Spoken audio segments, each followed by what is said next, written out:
अब हम करेंगे question number 4। Which of the following pairs of linear equation are consistent और inconsistent? If consistent obtain the graph. ठीक है, ग्राफिकली हमें ग्राफ बनाना है अगर कंसिस्टेंट हो, और अगर इनकंसिस्टेंट है तो हमें ग्राफ नहीं बनाना है।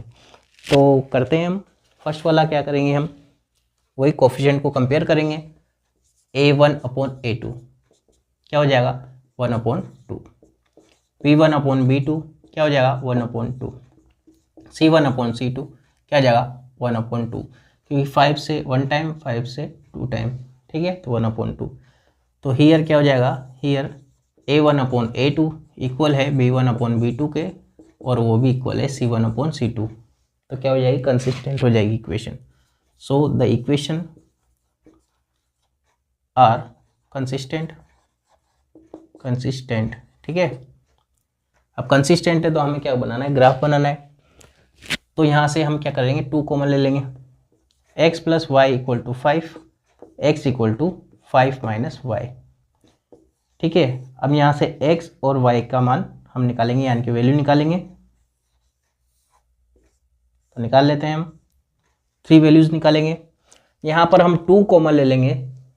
2x + 2y = 10 है, 2 कॉमन ले लेंगे तो x + y = 10, तो x + y = 10/2 कैंसिल हो जाएगा 5 टाइम्स, x + y = 5 हो जाएगा। यहाँ पर बन गया 5, यानी कि ये वाली इक्वेशन ही है। तो जो इसमें जो वैल्यूज आएगी वही इसकी वैल्यूज आ जाएगी, ठीक है, क्योंकि यहाँ पे कोफिशिएंट इक्वल हो रहे हैं सारे। तो यानी कि लाइंस क्या है, कोइंसिडेंट है, और कोइंसिडेंट रहेगी तो इसमें सारे सॉल्यूशन क्या हो जाएंगे, इक्वल हो जाएंगे, यानी कि लाइंस जो हमारी आएगी बिल्कुल स्ट्रेट लाइन होगी, ठीक है। दोनों ही ग्राफ एक ही लाइन पे आएंगे। तो अब हम वैल्यूज डालेंगे। हम पहले यहाँ पर y की वैल्यू 0 डाल देंगे, तो 5 - 0 कितना होगा 5, y की वैल्यू 0 डाली। y की वैल्यू 1 डाल देंगे तो 5 - 1 4 हो जाएगा, y की वैल्यू हमने 1 डाली है। अब y की वैल्यू डाल देते हैं 2, 2 डाल देंगे तो 5 - 2 कितना होगा 3, x की वैल्यू 3 हो जाएगी, ठीक है। अब इसका जो ग्राफ है वो आपको स्क्रीन पे दिख रहा होगा।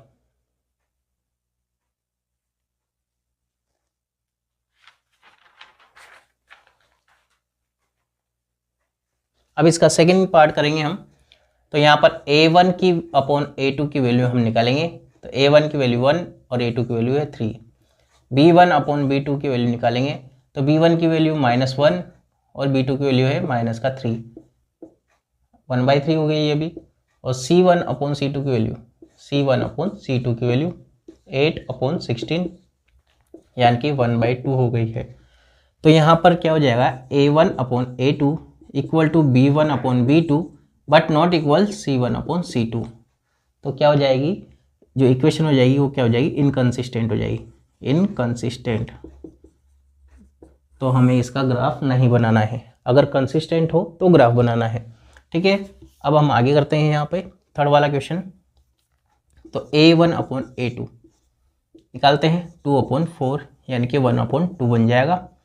b1/b2 जो कि 1/-2 बन जाएगा। और c1/c2 क्या हो जाएगा, -6/-4, ये बन जाएगा 3/2। तो देखिए a1/a2 is not equal to b1/b2, equal नहीं है। जब ऐसे इक्वल नहीं होती है कंसिस्टेंट हो जाते हैं। अब जब ग्राफ कंसिस्टेंट हो गया यानी कि इक्वेशन क्या हो जाएगी, इक्वेशन इज कंसिस्टेंट, ओके। जब इक्वेशन कंसिस्टेंट होगी तो हमें क्या बनाना पड़ेगा, ग्राफ। तो हम करते हैं इसके लिए।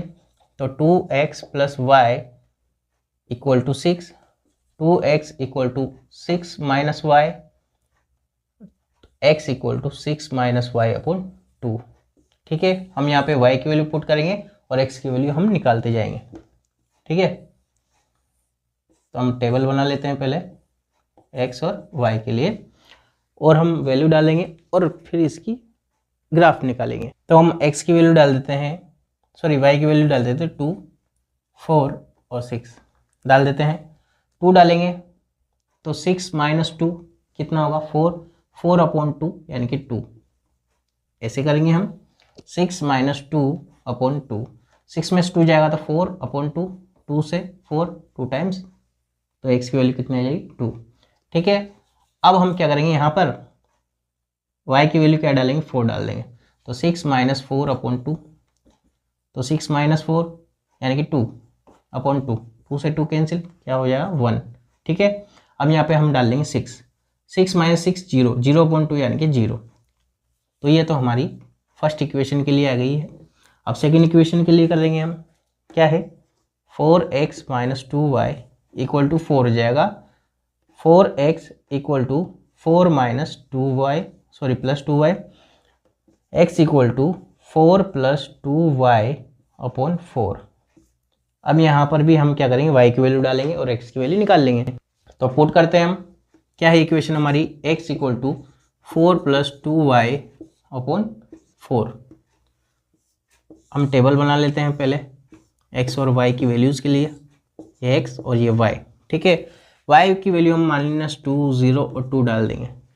ठीक है, तो डाल देते हैं x इक्वल टू 4 प्लस, हमने क्या डाली पहले तो -2, तो 2 × 2 4 प्लस माइनस क्या हो जाएगा, माइनस का 4 अपॉन 4, तो 4 - 4 0 अपॉन 4 यानी कि 0। ठीक है, हम यहाँ पर अब 0 डाल देते हैं, तो 0 डाल देंगे, 2 × 0 0, 4 अपॉन 4 कितना हो जाएगा, 1 हो जाएगा। अब x इक्वल टू 4 + 2 × 2 अपॉन 4 कितना होगा, 2 × 2 4, 4 + 4 कितना होगा 8, तो 8 अपॉन 4 यानी कि 2। तो ये आ गई है हमारी इसकी ग्राफ के लिए, जो हमारे जो इसकी वैल्यू आ गई है x और y के लिए। तो अब जो ग्राफ बनेगा वो कुछ इस तरह होगा जो कि स्क्रीन पे है।